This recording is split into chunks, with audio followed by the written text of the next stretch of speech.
அந்த கைப்பைய பார்த்தாலே ஆச்சரியமா இருக்கும். கைப்பையில என்ன ஆச்சரியம்னு கேக்குறீங்களா?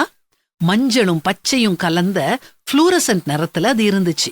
அதோட அளவு ரொம்ப சின்னது. ஒரு ஊசியின் காதுல அது போயிரும். ஒரு கல் உப்பு அளவை விட சின்னது. இந்த கைப்பைய ஆன்லைன்ல ஏலம் போட்டாங்க.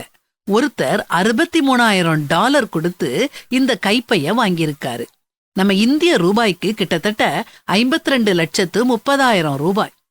கண்களுக்கே தெரியாத இப்படிப்பட்ட மினியேச்சர் நாகரிக பொருட்களை வாங்கும் ஆசை மேல்தட்டு மக்களை ஆட்டி படைக்கிறத பார்க்கும்போது வியப்பாதான் இருக்குது.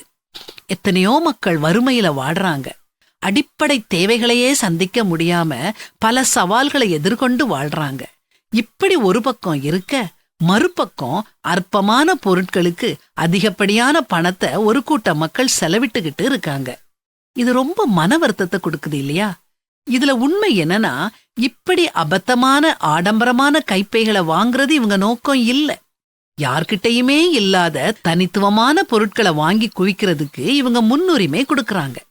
இவங்க இப்படிப்பட்ட விஷயங்களுக்கு முன்னுரிமை கொடுக்காம அன்பு செலுத்துறதுக்கு முன்னுரிமை கொடுத்தாங்கன்னா எவ்வளவு நல்லா இருக்கும். அன்பை மட்டுமே முதலீடா நினைச்சு இப்படி வேண்டாத பொருட்களுக்கு செலவழிக்கும் அதிகப்படியான பணத்தை ஏழைகளுக்கு கொடுத்து சமூகத்துல பெரிய தாக்கத்தை ஏற்படுத்தலாமே. இரக்கத்துக்கும் கருணைக்கும் எடுத்துக்காட்டா விளங்கலாமே. ஒரு மனிதருடைய மதிப்பு அவருடைய செல்வத்தை வச்சு இல்ல, அடுத்தவங்க மேல அவர் காட்டும் அன்புலதாங்க அவருடைய மதிப்பே இருக்குது. தன்னலமில்லாம ஏழைகளுக்கு வாரி வழங்குகிறவன ஊரே பாராட்டும்.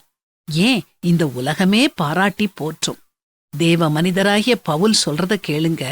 பலவீனரை தாங்கவும் வாங்குகிறதை பார்க்கிலும் கொடுக்கிறதே பாக்கியம் என்று கர்த்தராகிய இயேசு சொன்ன வார்த்தைகளை நினைக்கவும் வேண்டும் என்று எல்லா விதத்திலேயும் உங்களுக்கு காண்பித்தேன்.